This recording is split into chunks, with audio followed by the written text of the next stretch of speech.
Bonsoir à tous, bienvenue. Tu viens de coucher, épisode 89 de mon podcast de stand-up, dans lequel je parle aussi de ma vie de prof et des jeux vidéo auxquels je joue, et éventuellement des films les films que je regarde aussi, puisque je sors du cinéma. Là, on est allé voir John Wick 4 pour la petite anecdote. Euh, que j'ai beaucoup aimé d'ailleurs. Peut-être que j'en reparlerai un petit peu après, faire une petite virgule jeu vidéo quand même. Juste au sommaire, on va commencer direct par une blague. Donc souvenez-vous, normalement, le programme maintenant, c'est beaucoup plus stand-up que jeu vidéo. On va essayer d'être beaucoup plus stand-up. J'ai un petit souci d'éclairage toujours. C'est pas très grave, on va faire avec. On va se mettre une petite ambiance musicale de fond un peu jazz chill pour parler de tout ça. Et pour commencer, une petite blague. Souvenez-vous, on est ambiance stand-up beaucoup plus maintenant. Je vais parler de jeux vidéo un petit peu après, puisque j'ai joué à 2 jeux. Euh, j'ai envie de vous en parler très rapidement quand même. Alors, petite blague pour commencer. C'est une blague qui m'a été suggérée par une spectatrice, donc on va voir ce que ça donne. Mais si vous vous souvenez, en fait, j'essaie d'écrire un sketch sur ma copine italienne. Et, euh, et là, le dernier sketch en date, c'est c'est les disputes. Les disputes qu'on peut avoir, c'est toujours un peu marrant. Et donc, l'idée, c'est qu'en fait, j'ai un pote qui m'a expliqué que si ma copine et moi, on se disputait sans arrêt, c'est parce qu'elle n'est pas très ravie au lit. Voilà, ça a été suggéré par une spectatrice. J'espère qu'elle écoutera le podcast et j'espère qu'elle se reconnaîtra parce que j'ai joué cette semaine et en sortant de scène, la spectatrice est venue me voir pour me dire qu'elle avait bien aimé mon passage et elle m'a dit: tiens, tu pourrais rajouter cette blague, ce super, ce super jeu de mots. Et oui, alors le bot dans le chat, vous découvrez le fonctionnement du bot, mais en fait, oui, non, normalement, il doit cracher son venin toutes les 5 minutes, un peu automatique, quoi. Alors ce soir, c'est moi, mais ça fait 5 minutes que je suis bloqué dans le chargement. Ah mince, ok. Bah écoute, j'espère que ça va se débloquer. Normalement, là, je stream autre chose que le chargement. On verra bien.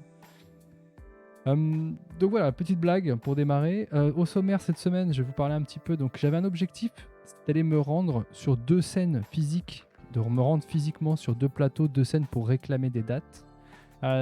J'ai pas exactement rempli mon objectif, mais je garde cet objectif pour la semaine suivante. Et vous allez voir quand même que j'ai fait des choses cette semaine. J'ai fait pas mal de petites choses. Euh, Tout d'abord, alors je suis allé. Voilà, on va reprendre dans l'ordre les événements.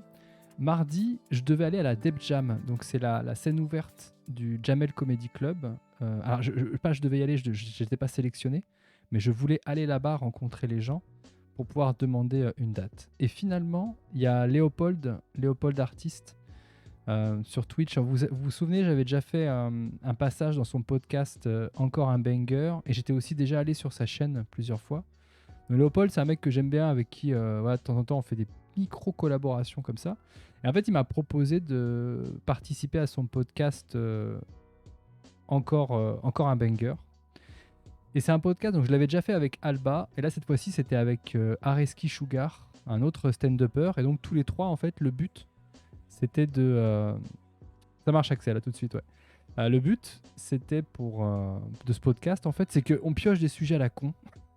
Mais alors vraiment des sujets à la con. Je vous invite à l'écouter, hein.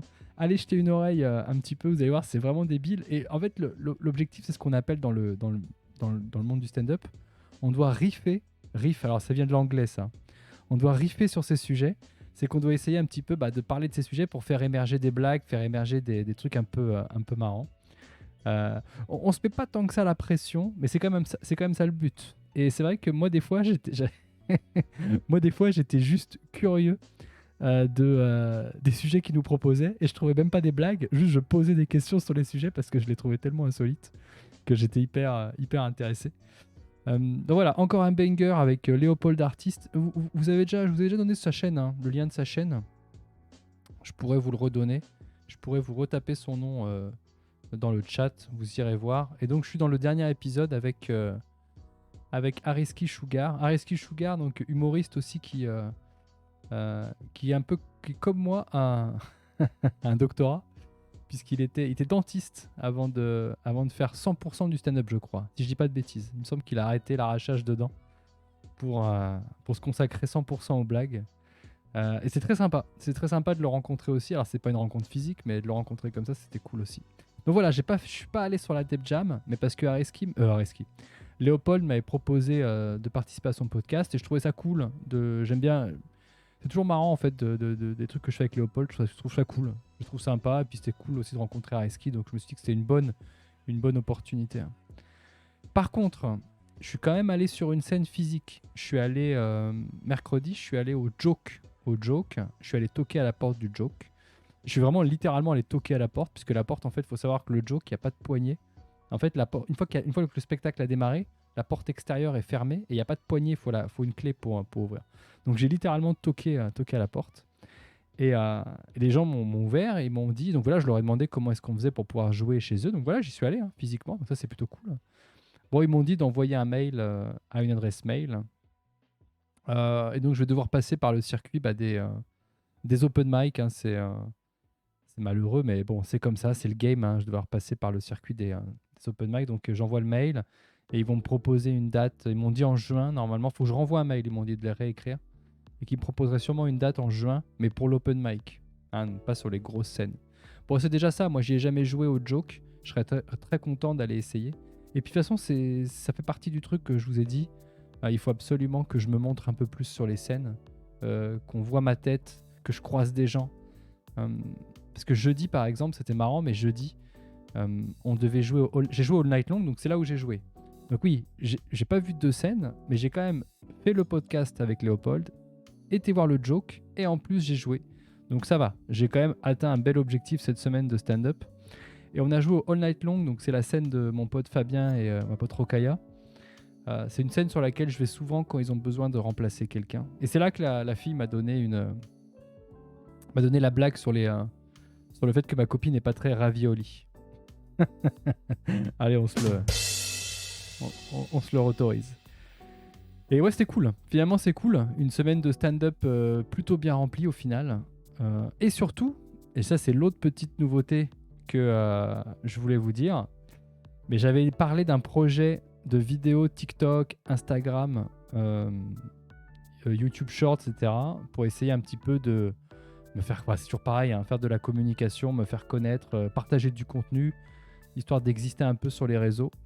Et donc là, j'ai lancé, c'est sur TikTok, sur Instagram, sur les Reels et sur les YouTube Shorts.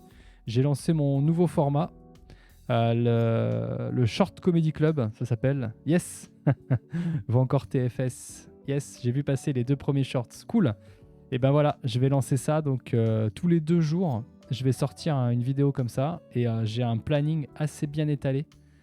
Donc je vais pouvoir... Ouais, c'est pas grave, Axel, tu dis que tu pourras pas aider sur TikTok. Mais déjà, tu m'aides beaucoup avec le Discord, le Twitch. On sait qu'on est petit ici, mais c'est cool déjà. Et t'inquiète, au final, si même un jour tu peux plus m'aider, y a pas de souci.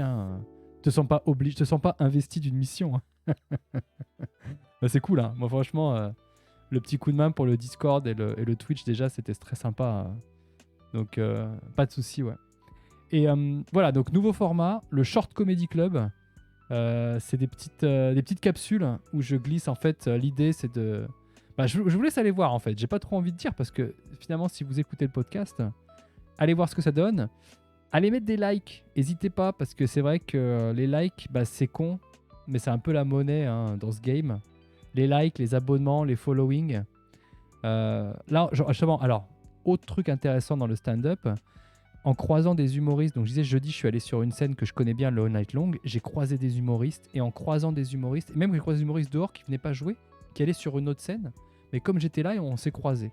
Et c'est con, mais avec les échanges, ils m'ont donné pas mal de pistes à suivre pour dégoter un théâtre dans lequel, les petits théâtres parisiens, les mini-théâtres, dans lequel, pourquoi pas, jouer ma première heure.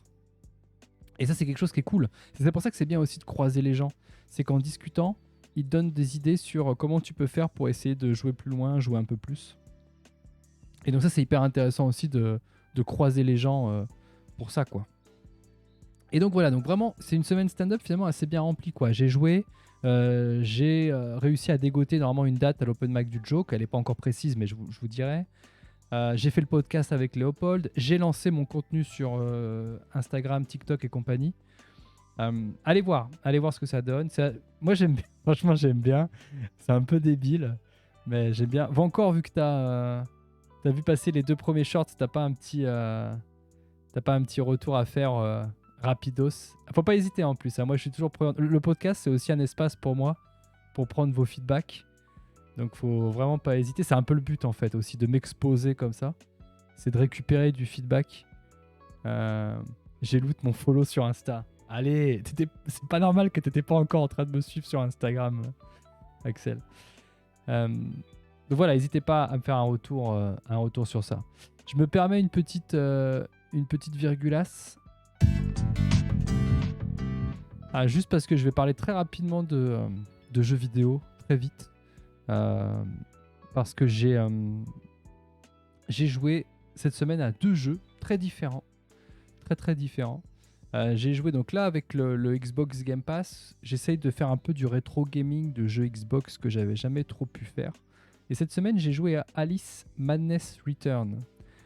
C'est un jeu d'action-aventure à la 3e personne. C'est inspiré de Alice au Pays des Merveilles, mais dans une version un peu dark. Et surtout, celui-ci, c'est le 2e épisode. Moi, je connaissais bien le premier épisode à l'époque de sa sortie. C'est un jeu, le premier, qui était assez culte.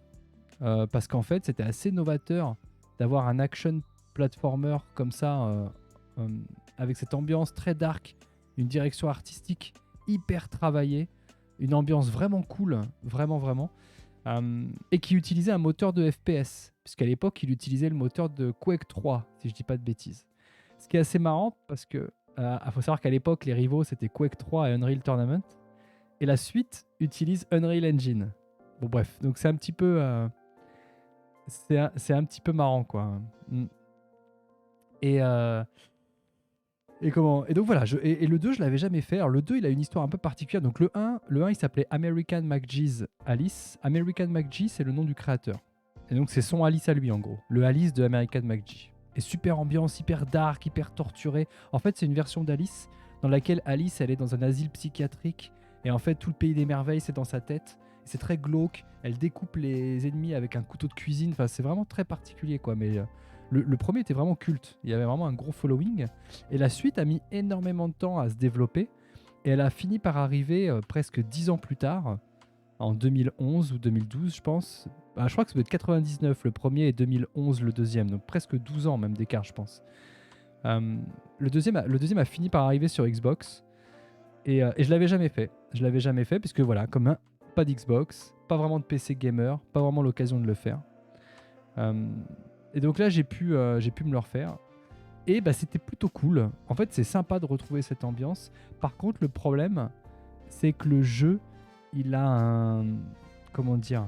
En fait, c'est un jeu qui est sorti en 2011, mais en réalité, il utilise des technologies de 2008. En fait, on sent que c'est un jeu qui a mis du temps à sortir et qu'ils ont essayé de le mettre à jour avec ce qu'ils pouvaient. Genre, ils utilisent un peu le moteur physique, ils utilisent un peu les shaders, ils utilisent un peu des petites techniques comme ça qui étaient en 2005, 2006, 2007 assez nouvelles, mais en 2011, normalement, c'est déjà admis que les jeux utilisent ces techniques-là. Et donc, sur certains côtés, graphiquement, il fait un peu vieillot. Par contre, la direction artistique, elle déchire. À autre petit bémol, le level design n'est pas super. On se fait un peu chier, quoi. On se fait un peu chier dans le jeu. Au bout d'un moment, il est un peu long. Les niveaux, en fait, la structure des niveaux se répète énormément.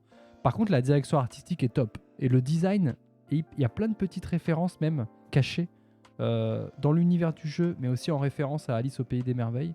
Et c'est vraiment très malin. Ça marche vraiment bien. C'est vraiment cool. C'est vraiment cool. Autre jeu, alors voilà, c'est juste pour faire une petite parenthèse jeu vidéo quand même, parce que j'ai passé pas mal de temps là-dessus. Autre jeu, c'était Immortal Phoenix Rising. Je sais pas si vous l'avez fait celui-là. Alors attends, juste petite dans le commentaire. J'avais pas la ref du second short, mais le premier était très drôle puisque j'en ai fait l'expérience pendant vos cours. Ouais. Tu veux dire que personne ne m'écoute pendant mes cours, hein. Je sais qu'il y en a une poignée quand même. Allez, fais-moi plaisir. Il y a au moins une poignée qui... Ah, c'est dur. Exactement, tu dis en plus. Ah non. Il y en a quand même une poignée, j'espère, qui écoute un minimum ce que je raconte. Hello Strom. Donc j'espère quand même qu'il y en a un minimum qui est... Ouais, le respect a disparu. Même les étudiants viennent quand les étudiants viennent dans ton stream te dire face à face qu'ils écoutent pas ton cours, bah c'est dommage. Moi j'ai plein de choses sympas à vous transmettre, hein. Après si vous voulez pas les écouter, bon, c'est pas grave. Vous irez chercher l'info ailleurs. Ah bah bravo, ouais. J'essaye de vous transmettre des trucs sympas pourtant, hein. Bon. Donc voilà, et ouais, Immortal Phoenix Rising, ouais je vois Axel, tu dis que tu l'as sur Switch. Plutôt cool. Alors, Immortal Phoenix Rising, c'est un peu étonnant. En fait, c'est un jeu, je sais pas comment dire. C'est un jeu patchwork. En gros, Ubisoft, en fait, c'est un jeu d'action-aventure monde ouvert à la Breath of the Wild. Très à la Breath of the Wild d'ailleurs. Avec un petit gameplay action qui est un peu plus dynamique que Breath of the Wild. Mais sinon, ça reprend énormément la structure. Mais ça se passe dans un environnement de mythologie grecque, avec avec un look très cartoon, même dans les animations, dans le design, très cartoon, et beaucoup d'humour. En tout cas, ils essayent de mettre beaucoup d'humour. Dis-toi qu'ils écoutent en cours et s'en vantent en stream à la place d'étudier. Le pouvoir des pseudos, ouais. Ouais, sauf que des fois, derrière les pseudos, je crois deviner qui sont les étudiants. Et donc voilà, Immortal Phoenix Rising, et ben moi je trouve, c'est un peu un rip-off de Breath of the Wild. C'est vraiment un copier avec une petite sauce mythologie grecque, histoire de dire on est dans un autre univers. Il y a le gameplay est pas exactement pareil quand même, il y a des petites choses un peu adaptées. Mais je trouve que ça fonctionne bien. En fait, je sais pas comment dire. Par contre, c'est un jeu qui a pas d'originalité. Moi, je trouve que le jeu est un peu banal, mais il est propre. Ça fonctionne très bien, en fait. Le gameplay fonctionne bien, les animations sont jolies, l'humour est un peu raté, mais c'est pas grave. Au pire, on le prend second degré et ça reste un petit peu marrant. Graphiquement, c'est très mignon, c'est très cartoon hein, dans le look. Et ouais, ça fonctionne quoi. Moi, je trouve que le jeu il fonctionne. Je trouve ça vraiment sympa quoi. J'aime pas trop la DA cartoon, mais bon. Ouais, c'est pas toujours mes DA préférées, mais je trouve que là, dans ce contexte-là, elle fonctionne plutôt bien. Je trouve qu'elle fonctionne vraiment bien, quoi. J'aime pas trop, à force, les gars. De quoi vous parlez, là, dans le chat? Je suis un peu perdu dans ce que vous racontez. En tout cas, voilà. Allez, je ferme la parenthèse. Normalement, j'ai dit que je voulais pas trop parler de jeux vidéo. Des gars dans la classe parlaient que Brian faisait des podcasts au lieu d'écouter le cours. Au lieu d'écouter le cours. Ah, ok. Ah oui, pendant le cours, il parle du podcast au lieu d'écouter le cours. Ok. Merde alors. Bon, j'espère qu'ils laissent des étoiles. C'est tout ce que je veux en fait. Au pire, s'ils n'écoutent pas mon cours, j'espère qu'au moins ils me lâchent des likes sur Instagram et des étoiles sur Apple Podcast. Donc voilà, côté stand-up, je vous ai un petit peu tout raconté. Côté jeux vidéo aussi. Vite prof, pas grand-chose parce que c'est un peu. En fait, j'ai fait plein de réunions. Je suis censé être en vacances, mais j'ai enchaîné pas mal de réunions. Ah, j'ai fait un petit jeu. Ah bah si, je vais vous le partager, tiens, dans le chat. J'ai fait un petit jeu, mais il est un peu raté hein, pour l'instant. Je vais vous le partager. Attendez. Je vais vous partager le lien dans le chat. Donc j'ai fait un petit jeu pour essayer de vulgariser la programmation événementielle, qui est un des trucs principaux que j'enseigne. Tu mets les cours en podcast. Et ben tu sais que ouais, j'y ai pensé un peu à ça, à essayer de trouver des formats un peu différents. En fait, l'amphi, j'en ai déjà parlé de ça. Tiens, on peut faire une petite parenthèse vite prof et parler de l'amphi rapidement, mais l'amphi pour nous c'est pratique quand même. L'amphi pour un enseignant comme moi, c'est un moyen normalement, techniquement, de m'assurer que j'ai distribué à la majeure partie de mes étudiants, s'ils sont censés être là, hein, bien sûr, et ben, le même contenu. Tout le monde a eu accès au même contenu. Pour nous, c'est important ça. Parce qu'on peut effectivement imaginer des formats où les étudiants ils vont chercher chacun de leur côté l'information sur Internet, parce qu'il y a beaucoup de formations, il y a beaucoup de contenu de qualité sur Internet. Mais on n'est pas sûr qu'ils ont eu accès tous à la même information. C'est pour ça que pour nous, c'est important de garder un côté cours magistral, même si des fois, il faut essayer de réinventer un format peut-être un peu plus dynamique, un peu plus intéressant, mais ne serait-ce que pour s'assurer qu'à un maximum d'étudiants, on a diffusé la même information, pour pas qu'il y ait de désavantages, quoi. Mais c'est pas si horrible en réalité. Moi, par exemple, je fais des amphis assez courts. J'ai 1 heure d'amphi où normalement je fais même parfois à peine une demi-heure de cours, une demi-heure 45 minutes. Et en fait, pendant le temps qui reste, j'essaye de discuter avec ceux qui veulent bien discuter avec moi. Et j'aime bien ce format-là, parce que ça permet à ceux qui viennent et qui écoutent d'avoir le contenu, et en même temps d'avoir un moment privilégié avec moi, le prof. Ce qui n'est pas évident quand on va chercher du contenu sur Internet, d'avoir accès à l'enseignant pour nous expliquer un peu mieux un truc, clarifier un truc. C'est injouable. Merci Strom. Donc oui, le petit jeu que j'ai fait est injouable, mais c'est ça qui est marrant en fait. J'ai fait 8 de score.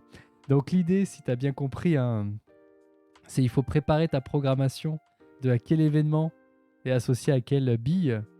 Et après, il faut déclencher les bons événements avec ta souris et ton clavier pour faire défiler la pile. Ouais, c'est... Mais en fait, tu vas voir qu'il y a des petites techniques pour hacker. Tu as fait 8, mais après, tu vas faire mieux. Mais je trouve que ça marche pas trop mal pour le côté surcharge d'événements, gestion des événements. Il y a des idées qui sont pas trop mal, mais je suis d'accord qu'en termes de... Il manque quelque chose. Il y a une finition qui est pas bonne. Je sais pas si c'est la finition, les feedbacks qui est pas bonne dans le jeu que j'ai fait, mais peut-être que je mettrai le lien du jeu dans la description du podcast pour ceux qui veulent voir. Mais oui, c'est c'est hardcore. Ouais. Voilà, petit vide prof. Allez, on va passer à autre chose. Je regarde le stream sur tel, c'est injouable pour moi. Ah oui, sur téléphone, j'ai essayé pour voir de faire un truc compatible pour téléphone et en fait c'est pas possible pour moi parce qu'il y a des événements qui sont liés à la souris. Il faudrait que je change les types d'événements. J'y ai pensé mais oui, en fait je pense qu'il faut... je suis d'accord, il n'y a pas de feedback sur le moment où tu gagnes un point. Ça c'est un truc qui manque. Je l'y ai pensé hein, mais t'as raison. Et l'autre truc auquel t'as raison, c'est au début c'est pas évident qu'il y a un défilement vers la gauche. En fait effectivement, qu'il y a un alignement et qu'il va y avoir un défilement dans ce sens-là, ouais. Et je suis carrément d'accord. Je me faisais les mêmes réflexions. C'est très bien vu, Strom. C'est exactement ce que j'avais repéré, ouais. Manque de feedback et manque de guidage visuel sur le début. Mais je pense que la mécanique de programmation événementielle, elle est quand même présente. Faire un tuto. Alors moi, je suis pas trop fan de ça, les tutos. Ça peut être une bonne approche dans beaucoup d'applications. Mais je préfère quand l'application elle est conçue visuellement pour être assez intuitive à utiliser. Mais c'est vrai que sur des applications complexes, ça a du sens de mettre des tutos. Mais là, dans mon application, ça n'a aucun sens. Là, le truc est... Si j'ai besoin de faire un tuto pour ça, c'est qu'il y a un souci. Ouais. Avis de gros geek qui a joué à trop de jeux. Ah oui, c'est clair. Ouais. Bah, tu verras, tu testeras et tu me feras un petit retour. Allez. Les auditeurs, je vous encourage d'ailleurs à cliquer sur le lien. Je vais mettre le lien du jeu dans la description, comme ça vous pourrez tester. Le lien du jeu, je vais le remettre. Moi j'ai l'habitude des jeux de rythme. Ouais, c'est pas exactement un jeu de rythme, mais t'as vu, c'est un petit peu inspiré jeu de rythme quand même. Le lien, je le remettrai dans la description. Ouais. Ok. Pour finir, les objectifs de la semaine. Puisque finalement c'est un petit peu ça. Donc le challenge cette semaine, il était plus ou moins rempli. J'ai pas été démarcher 2 scènes, j'en ai démarché une, mais j'ai fait le podcast de Léopold, j'ai joué sur une scène, j'ai lancé mon contenu TikTok Reels Shorts. Donc je trouve que je suis pas mal quand même en termes de choses accomplies cette semaine. Mais il me faut des objectifs pour la semaine prochaine. Et ben en fait, je pense que je vais rebelote. Comme j'ai pas pu aller à la Deb Jam mardi cette semaine, je pense qu'un objectif pour moi cette semaine, ça va être d'aller à la Deb Jam. Je vais me le marquer tout de suite. Aller à la Deb Jam. Voilà. Il me faudrait un deuxième objectif. Je joue samedi prochain au Sharon Comedy. Ok. Ça, c'est cool. Il me faudrait un autre objectif de scène. Quelle autre scène je pourrais démarcher? Le Goku Comedy, tiens. C'est une scène qui est pas mal en vogue. Où est-ce que je peux me le marquer? Vendredi soir, si j'ai le temps, il faudrait que j'aille au Goku Comedy et que j'aille démarcher cette scène. Voilà. Je me le note. 2 objectifs, du coup, pour cette semaine. Donc, je reporte l'objectif de la semaine dernière qui était d'aller à la Deb Jam. Et ben, j'y retourne cette semaine. Et vendredi, j'essaierai de passer au Goku Comedy. Pareil, hein, dans une optique de me présenter. En fait, de me présenter puis de démarcher des dates, quoi. Le truc, ouais, alors moi je trouve ça marrant. Alors, je suis d'accord, Strom, sur le coup des événements. Je devrais pas débriefer le jeu ici. Euh, mais en fait, je trouve ça assez rigolo. Mais c'est vrai qu'il y a une surcharge de moves qui se met dans la pile. Mais c'est ça que je trouve un peu rigolo. Euh, mais il y a un truc qui va. Mais je suis d'accord qu'il y a un truc qui est un peu étrange. Il y a un truc qui va pas très bien. Mais peut-être que pour mon côté pédagogique, c'est mieux. En fait, pour faire un pur jeu vidéo, c'est bancal. Mais pour le côté pédagogique que je veux transmettre, peut-être que je vais le garder. Yes. Je suis trop rapide, le lien est sur Discord. Trop cool. Merci d'avoir partagé le lien. C'est bien. C'est frustrant de ne pas pouvoir opti. En fait, je pense que tu peux un peu, mais faut vraiment s'y plonger, quoi. Ok. Je vais. Bah écoutez, je pense que je vais m'arrêter là. C'était un bon petit épisode déjà, pas mal de choses à raconter. Je voulais pas faire trop long vu que j'ai commencé tard. Merci de m'avoir écouté. Je vais. Qu'est-ce que j'ai dit? Ouais, on a résumé, c'est bon. J'ai les objectifs pour la semaine. J'ai tout ce qu'il me faut. J'espère que. Voilà, la semaine prochaine, je dois venir vous voir. Prochain épisode, je dois vous raconter comment j'ai démarché le Dev Jam, qui j'ai rencontré, ce qui s'est passé à la Dev Jam. Ça va être intéressant. N'hésitez pas à me débriefer les shorts, aussi les Reels et TikTok là, que je partage. N'hésitez pas à me dire, à mettre des likes et à me dire ce que vous en pensez. Comme je disais, j'ai plein de contenus là, qui vont sortir dans les prochains jours. Donc, faut pas hésiter. Une grosse stratégie sur le contenu là. Et, euh, et donc, la semaine prochaine, voilà, je vous parle de la Dev Jam et je vous parlerai du Goku Comedy aussi. Qu'est-ce qui s'est passé, qui j'ai rencontré, etc., etc. Ok, et ben écoutez, je pense que c'est pas mal pour cette semaine. On va pouvoir s'arrêter là. Merci à tous de m'avoir écouté et je vous dis à la semaine prochaine. On va pouvoir aller se coucher, tout ça, tout ça. Ciao!